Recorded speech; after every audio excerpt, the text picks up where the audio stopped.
Well, a veteran deputy with the Elko County Sheriff's Department has been transferred and reassigned to a desk job.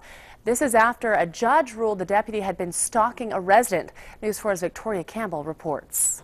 Deputy Hester was making remarks and allegations of Mr. Pike being a drug user, selling drugs.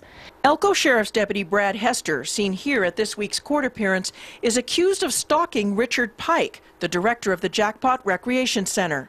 Pike was granted a restraining order last month and was granted a 2-month extension this week after Pike told the court Deputy Hester publicly accused him of being, quote, one of the biggest potheads in town and claimed I was dealing ecstasy to school kids, unquote. Pike also said Deputy Hester drove by his home repeatedly, stopping to stare at him and his children, and that Hester's, quote, consistent stalking had left him under constant duress and fear for the welfare of my children and myself. Pike also accused the deputy of conducting an illegal search for drugs at the rec center in Jackpot. No drugs were found. They did the search. No report was done. No information was ever provided to anyone about the search.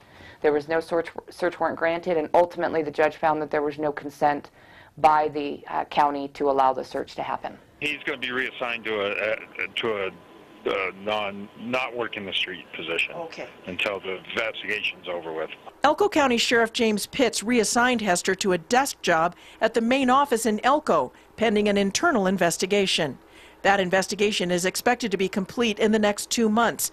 Meantime, Pike is considering his legal options. At this point, Mr. Pike has not made a decision as to whether or not he's going to file any type of civil suit. Certainly he has that ability to do so. At this point, really, what he wants is he wants to be left alone. Victoria Campbell, News 4. In granting the extended restraining order, a judge found that Deputy Hester did not have the authority to conduct the search for drugs at that recreation center. Well, the two men who